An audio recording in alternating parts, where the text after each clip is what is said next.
خدا ان کے زندہ اور شریف کلام سے ہمارے لیے آج کی تلاوت مقدس متی کی انجیل 21واں باب 28 سے 32ویں آیت ہے۔ تمہارا کیا خیال ہے کہ ایک آدمی کے 2 بیٹے تھے؟ اس نے پہلے کے پاس جا کر کہا، بیٹا جا آج پاکستان میں کام کر۔ اس نے جواب دے کر کہا، میں نہیں جاؤں گا، مگر پیچھے پچھتا کر گیا۔ اور دوسرے کے پاس جا کر اس نے اسی طرح کہا۔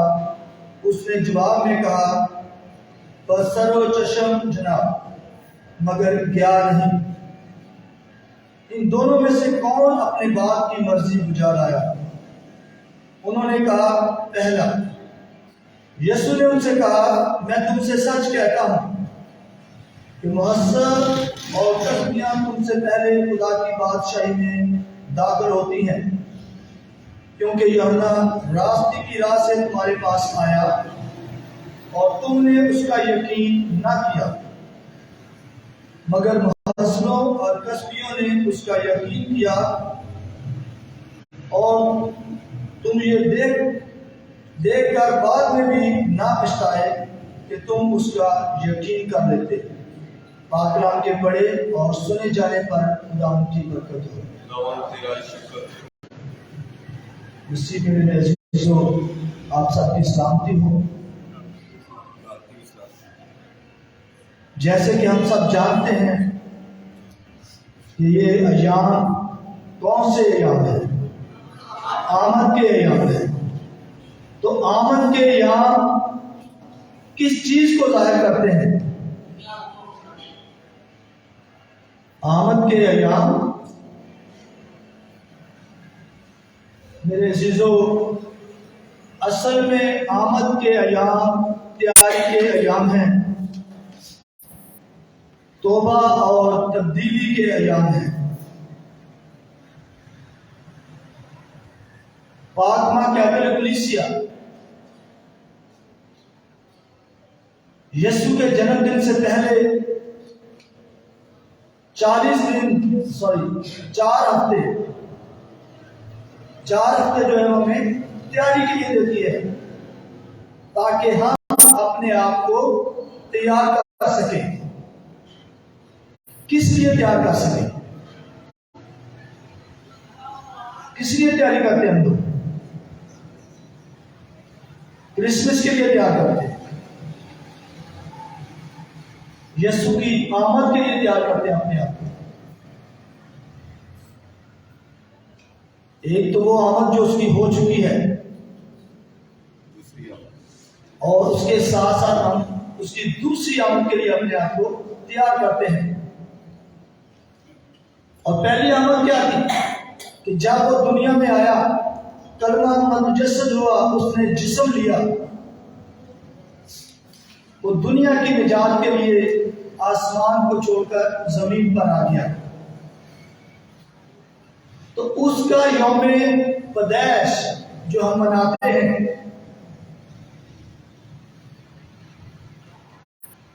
یہ خاص ایام ہوتے ہیں جن کے لیے ہم تیاری کرتے ہیں، اس کے یوم پیدائش منانے کے لیے۔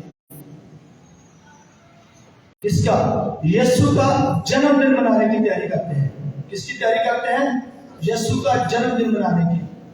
تو کلیسیا مختلف پروگراموں سے، مختلف عبادات کے ذریعے ہمیں تیار ہونے کے لیے کہتی ہے، جن میں خاص طور پر ہوتی ہے بیدار کی عبادت، جو آج کل ہمارے گھروں میں ہو رہی ہے۔ مختلف گروپوں میں لوگ آتے ہیں اور بیدار کی عبادت کرواتے ہیں۔ بیدار کا مطلب کیا ہوتا ہے؟ بیدار کا مطلب جاگنا، نیند سے جاگنا۔ تو اس کا مطلب ہے کہ ہم لوگ سوئے ہوئے ہیں، چرچ ہماری مدد اور رہنمائی کرتا ہے تاکہ ہم جاگیں۔ ویسے تو ہم جاگ ہی رہے ہیں، لیکن کلیسیا ہمیں روحانی طور پر جگانا چاہتی ہے۔ ویسے تو ہم بہت تیز ہیں، بہت جاگتے ہیں، بڑی تیاریاں کر رہے ہیں، تیاریاں ہماری عروج پر ہوتی ہیں، بڑے زور و شور سے تیاریاں ہیں، گھروں کی تیاریاں ہیں، گلیوں کی تیاریاں، محلوں کی تیاریاں، بلڈنگ کی تیاری، کپڑا لتا، شوز، یہ وہ ساری تیاریاں ہوتی ہیں۔ دنیاوی طور پر ہم بہت تیار ہوتے ہیں، لیکن اس کے ساتھ ساتھ ہمیں روحانی طور پر بھی تیار ہونے کی ضرورت ہے۔ لیکن میں یہ نہیں کہتا کہ ہمیں جسمانی طور پر تیاری نہیں کرنی چاہیے، یہ بہت اچھی بات ہے، یہ ہمارا بنتا ہے، ہم پہ واجب اور لازم ہے کہ ہم اس کا جنم دن منائیں جو ہمارا نجات دہندہ ہے۔ کس کا جنم دن مناتے ہیں؟ نجات دہندے کا، جس نے ہمیں نجات دی، جو دنیا کی نجات کے لیے اس دنیا میں آ گیا۔ تو یہ واجب ہے۔ بیدار کی عبادت وہ عبادت ہے جو کنیسیا گھروں میں جا جا کر کرتی تھی اور آپس میں رفاقت اور شراکت کرتے تھے، مل کر روٹی توڑتے تھے۔ تو آج بھی نواحی کنیسیا چاہتی ہے کہ ہم بھی اس چیز کو جاری و ساری رکھیں، ایک دوسرے کے ساتھ باہمی رابطہ رکھیں، ایک دوسرے کے ساتھ محبت اور رفاقت رکھیں، تاکہ خداوند کی یہی مرضی ہے، خداوند چاہتا ہے کہ ہم ایک دوسرے سے محبت رکھیں، ایک دوسرے سے رفاقت رکھیں۔ تو یہ ایام جو ہیں یہ بار بار ہمیں آگاہی دیتے ہیں، ہمیں تیار ہونے کو کہتے ہیں یسوع المسیح کی آمد کے لیے۔ ان ایام میں خدا کے کلام کے ذریعے بار بار آگاہی دی جاتی ہے کہ کس طرح کی تیاری کریں اور کیا تیاری کریں، کس طرح کی تیاری کریں اور کیا تیاری کریں۔ تو میرے عزیزو، دو طرح کی تیاری کو ہم جانتے ہیں، روحانی تیاری اور جسمانی تیاری۔ تو جس طرح میں نے کہا کہ یہ واجب ہے ہم پہ کہ ہم دنیاوی طور پر بھی بڑے جوش کے ساتھ اس چیز کا برلا اظہار کریں کہ یسوع ہی ہمارا نجات دہندہ ہے، اس نے آسمان کو چھوڑا اور وہ زمین پہ آیا میرے اور آپ کے لیے، تاکہ ہم لوگ زندگی پائیں اور ہمیشہ کی زندگی پائیں۔ تو وہ ہمیشہ کی زندگی دینے کے لیے زمین پر آیا۔ تو اس کے ساتھ ساتھ ضرورت ہے ہمیں روحانی تیاری کی۔ روحانی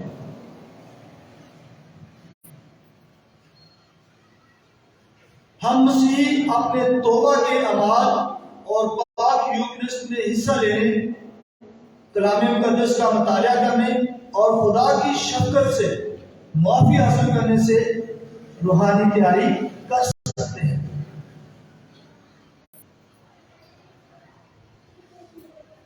توبہ کرنے سے، مسیح کا پاک بدن لینے سے، کلام مقدس کا مطالعہ کرنے سے اور خدا کی شفقت کے بغیر ہم کچھ نہیں ہیں۔ اگر ہم کہیں کہ ہم خود کچھ کر سکتے ہیں یا ہماری کوئی لیاقت یا پاور ہے تو بالکل زیرو ہے۔ جب تک خدا کا رحم نہیں ہوتا، خدا کا فضل نہیں ہوتا، تب تک ہم کچھ نہیں کر سکتے، کیونکہ ہم گنہگار ہیں، ہم خطا کار ہیں، اکثر گناہ میں رہتے ہیں، نہ چاہتے ہوئے بھی ہم سے گناہ ہو جاتے ہیں۔ جس طرح مقدس پولس رسول فرماتے ہیں کہ جو میں کرنا چاہتا ہوں وہ نہیں کر پاتا، اور جو نہیں کرنا وہ مجھ سے سرزد ہو جاتا ہے۔ اسی طرح ہم بھی انسان ہیں، تو بغیر خدا کے فضل کے، بغیر اس کی رحمت کے ہم تیاری نہیں کر سکتے۔ تو تیاری کے لیے کیا چیزیں ضروری ہیں؟ سب سے پہلے توبہ۔ میرے عزیزو، جب تک ہم دل سے پشیمان نہیں ہوتے، اپنے گناہوں کا اقرار نہیں کرتے، توبہ نہیں کرتے، اپنی زندگی میں تبدیلی نہیں لاتے، تو ہم اپنے آپ کو تیار نہیں کر سکتے۔ تیاری کے لیے کیا ضروری ہے؟ توبہ کرنا۔ توبہ کریں اور اپنے آپ میں تبدیلی لانا، کہ ہم اپنی ان باتوں کو، ان روشوں کو، ان خیالوں کو، ان کاموں کو چھوڑیں جن کی وجہ سے دوسروں کی دل آزاری ہوتی ہے، جس کی وجہ سے کسی کی پریشانی ہوتی ہے، کیونکہ خدا ہمارا خدا یہی چاہتا ہے کہ ہم کسی کی دل آزاری نہ کریں، کسی دوسرے کو تکلیف نہ دیں، کسی دوسرے کو پریشان نہ کریں۔ توبہ اور تبدیلی۔ دوسری بات، معافی۔ میرے عزیزو، معافی ایک ایسا عنصر ہے کہ اس کے بغیر مسیحی ہو ہی نہیں سکتا۔ جب تک ہم میں معاف کرنے کا جذبہ نہیں ہے، جب تک ہم دوسروں کو معاف کرنے کا نہیں سوچتے، جب تک ہم دوسروں کو معاف نہیں کرتے، تو میرے عزیزو یہ مت سوچے کہ خدا ہمیں معاف کرے گا۔ جب تک ہم دوسروں کو معاف نہیں کریں گے تو ہمیں بھی معافی نہیں ملے گی۔ اس لیے یہ بہت ضروری ہے کہ ہم دوسروں کو معاف کریں، اور یہ بات میرے اور آپ کے نجات دہندہ یسوع مسیح نے بڑے بہترین طریقے سے ہمیں سکھائی ہے کہ معاف کیسے کرتے ہیں۔ یہ واقعہ ہم بائبل مقدس میں پڑھتے ہیں بہت مرتبہ، زنائی عورت کا، کہ وہ عین زنا کے وقت پکڑی جاتی ہے، تو جو شرع کے عالم ہے وہ یسوع کے پاس لے آتے ہیں، تو کہتے ہیں کہ لکھا ہے کہ ایسے لوگوں کو سنسار کیا جائے، ساتھ ساتھ تو یسوع کا امتحان بھی کرتے ہیں۔ تو میرے عزیزو، خدا یسوع مسیح کیا کہتے ہیں؟ کہتے ہیں کہ وہ شخص جس نے کبھی گناہ نہیں کیا پہلا پتھر وہ مارے، اور اس کے بعد یسوع مسیح خاموش ہو جاتے ہیں، بیٹھ کر زمین پہ کچھ لکھتے ہیں، تو ایک ایک کر کے سب لوگ چلے جاتے ہیں۔ تو خدا یسوع مسیح اس عورت سے کیا کہتے ہیں کہ کیا کسی نے تجھ پر الزام نہیں لگایا؟ کیا تجھے قصوروار نہیں ٹھہرایا؟ وہ کہتی ہے نہیں، اے خدا، کسی نے مجھے قصوروار نہیں ٹھہرایا۔ تو کہتا ہے جا، میں بھی تجھے قصوروار نہیں ٹھہراتا، جا، تیرے گناہ معاف ہوئے، اور آئندہ پھر کبھی ایسا نہ کرنا۔ اور اس کے ساتھ ساتھ ہم دیکھتے ہیں کہ خدا یسوع مسیح جب صلیب پر ہے، جان کرنے کی حالت میں ہے، اور اس وقت خدا یسوع مسیح کیا کہتے ہیں؟ جنہوں نے اسے مارا، پیٹا، کوڑے مارے، ہاتھوں میں پاؤں میں کیل ڈھوکے، سر پر کانٹوں کا تاج رکھا، تو خدا انہیں کہتے ہیں کہ اے باپ، انہیں معاف کر، کیونکہ یہ نہیں جانتے کہ کیا کرتے ہیں۔ یہ کوئی چھوٹی بات نہیں ہے۔ کیا ہم ایسا کر سکتے ہیں؟ میرے عزیزوں، کرنا تو دور کی بات، ہمارے لیے سوچنا بڑا مشکل ہوتا ہے، لیکن حقیقت یہی ہے کہ ہمارا یسوع آج ہم سے یہی تقاضا کرتا ہے کہ ہم ایک دوسرے کو معاف کریں۔ جب تک ہم ایک دوسرے کو معاف نہیں کرتے ہیں تو ہم خداوند کی تیاری کے لیے اپنے آپ کو تیار نہیں کر سکتے، کیونکہ ہمیں اپنے دلوں کو پاک کرنا ہے۔ اور پھر ہے محبت۔ یسوع کہتا ہے کہ ایک دوسرے سے محبت کرو. کیسی محبت یسوع چاہتا ہے؟ جیسی محبت اس نے دنیا سے کی کہ اس نے دنیا کی خاطر اپنی جان دے دی، ایسی محبت کوئی نہیں کرتا. باپ نے ایسی محبت کی کہ اس نے اپنا اکلوتا بیٹا بخش دیا تاکہ جو کوئی اس پر ایمان لائے ہلاک نہ ہو بلکہ ہمیشہ کی زندگی پائے. اور یسوع نے ایسی محبت کی کہ اس نے باپ کی فرمانبرداری کی اور دنیا کے لیے اپنی جان کا نذرانہ پیش کر دیا. تو میرے عزیزوں، آج خدا یسوع کا یہ تقاضا ہے ہم سے، پوری کلیسیا سے، کہ ہم ایک دوسرے سے محبت کریں. کیسی محبت؟ جیسی ہم اپنے آپ سے محبت کرتے ہیں ویسی اپنے ہمسائے سے محبت کریں. کس سے محبت کریں؟ ہمسائے سے. کہ بہت دفعہ ہم یہ سوچتے رہتے ہیں ہمارا ہمسایہ کون ہے؟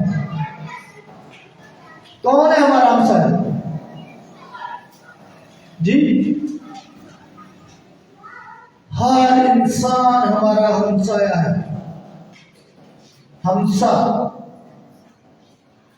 ہمسایہ کا مطلب ہمسا، جو بھی ہماری طرح کا ہے، چاہے رنگ نسل کوئی بھی ہو، کوئی بھی ذات پات ہو، اس سے بڑھ کر کہ وہ انسان ہے اور خدا نے انسان کو اپنی شبیہ پہ بنایا ہے اور ہم سب انسان ہیں اور یہ ہم پہ لازم ہے کہ ہم ایک دوسرے سے پیار کریں.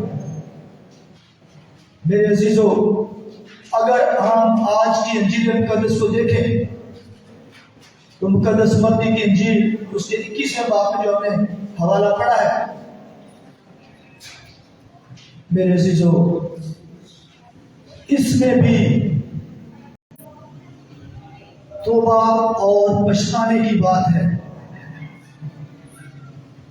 کہ کس طرح وہ اپنے پہلے بیٹے سے کہتا ہے کہ جاؤ پاکستان میں کام کر، لیکن وہ منع کر دیتا ہے، وقتی طور پہ منع کر دیتا ہے، لیکن بعد میں وہ پچھتاتا ہے کہ میرے باپ نے مجھ سے کہا کہ جا پاکستان میں کام کر. اسے اس بات کا احساس ہو جاتا ہے اور وہ ریئلائز کرتا ہے کہ مجھے یہ کام کرنا چاہیے، تو وہ جاتا ہے اور کرتا ہے. اس کا مطلب یہ ہے کہ اس نے پچھتایا، اپنے کہنے پہ، اپنے کہے پہ پچھتایا اور اس نے اپنے باپ کی بات پہ عمل کیا. جبکہ دوسرا جو وقتی طور پہ ہاں کرتا ہے، یہ بالکل اسی طرح جس طرح فقیر فریسی ہیں جو دکھاوے کا کام کرتے ہیں. اس نے باپ کو یہ جتانے کے لیے کہ ہاں میں جاؤں گا، لیکن جاتا نہیں، باپ کے حکم کو مانتا نہیں ہے، اس پر عمل نہیں کرتا، باپ کی کہی بات کو رد کر دیتا ہے. میرے عزیزوں، ہمیں بھی دیکھنا ہے کہ کیا ہمارا طرز عمل کیسا ہے، کہ خدا نے جو کلام ہمیں دیا ہے، خدا نے جو حکم ہمیں دیے ہیں، کیا ہم ان کو بجا لاتے ہیں؟ کیا ہم ان حکموں کو مانتے ہیں؟ کیا ہم ان حکموں پر عمل کرتے ہیں؟ یہ بہت ضروری ہے. یہی ہماری تیاری ہے کہ ہم اس کے حکموں کو مانیں. جو کلام ہمیں دیا گیا ہے ہم اس کے مطابق اپنی زندگیاں گزاریں.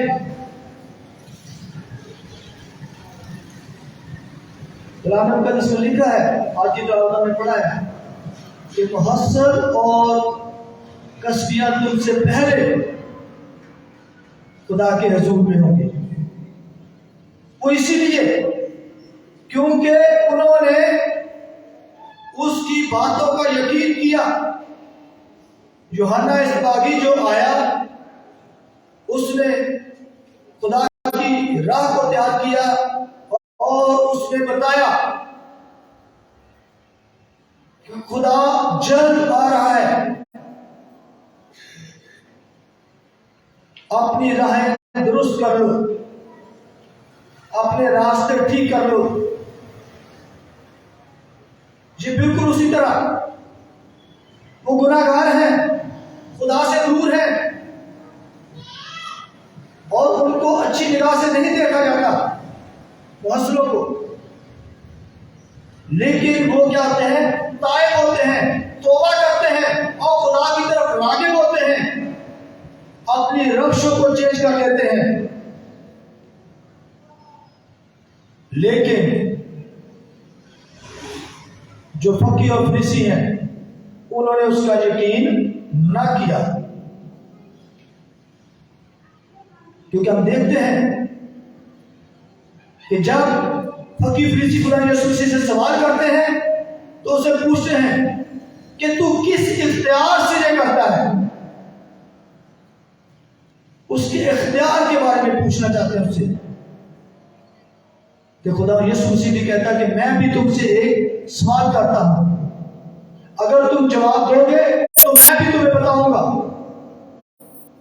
تو خدا یسوع مسیح کہتے ہیں کہ یوحنا کا بپتسمہ کس طرف سے تھا؟ خدا کی طرف سے یا کہ آدمیوں کی طرف سے؟ تو میرے عزیزوں، فقیہ فریسی وہاں پہ بھی یقین نہیں کرتے کیونکہ انہوں نے یقین ہی نہیں کیا اس کی بات کا۔ تو وہ کہتے ہیں، وہ سوچتے ہیں، آپس میں مشورہ کرتے ہیں کہ اگر ہم کہتے ہیں کہ یہ خدا کی طرف سے تو پھر وہ کہے گا کہ تم نے اس کا یقین کیوں نہ کیا؟ اگر ہم کہیں گے کہ وہ آدمیوں کی طرف سے تو وہ عوام سے ڈرتے تھے کیونکہ وہ اسے نبی مانتے تھے، کیونکہ وہ تھا۔ تو میرے عزیزوں، ضرورت ہے توبہ اور تبدیلی کی، ضرورت ہے معاف کرنے کی، اور ضرورت ہے ایک دوسرے سے پیار کرنے کی۔ آج کا کلام ہمیں یہ دعوت دیتا ہے کہ ہم خداوند کے حکموں پر عمل کریں، اور سب سے بڑا حکم یہی ہے کہ تم ایک دوسرے سے پیار کرو، اپنے ہمسائے کو اپنی مانند پیار کرو۔ گو کہ اتنا آسان نہیں ہے، بہت مشکل بات ہے، بولنے میں کہنے میں بڑا ایزی لگتا ہے، لیکن کسی دوسرے کو اپنی مانند پیار کرنا اتنا آسان نہیں ہے۔ لیکن میرے عزیزوں، یہی خداوند کا تقاضا ہے ہم سے۔ اگر ہم سچے مسیحی ہیں، اگر ہم اس کے پیروکار ہیں، اگر ہم اس کے ایمان رکھتے ہیں، اگر ہم اس کے فالوور ہیں، اس کے ماننے والے ہیں، تو پھر ضروری ہے کہ جو اس نے کیا وہی ہم کریں۔ اگر ہم اس کے بتائے ہوئے حکموں پر نہیں چلتے، اس کے مطابق زندگیاں نہیں گزارتے ہیں، تو پھر ہم اس کے فالوور بھی نہیں ہیں، ہم اس کے ماننے والے بھی نہیں ہیں۔ خداوند ہم سے یہ چاہتا ہے کہ ہم ایک دوسرے سے محبت کریں۔ میرے عزیزوں، آئے خداوند سے فضل چاہیں کہ مہربان خداوند ہمارے دل و دماغ کو روشن کرے، ہمارے ذہنوں کو کھولے، اور ہمیں مسیح کے نقش قدم پر چلنے کی توفیق دے، تاکہ ہم اس کے حکموں کو مانیں اور اس کے کلام کو اپنی زندگی میں جگہ دیں۔ مسیح ہمارے خداوند کے وسیلہ سے آمین۔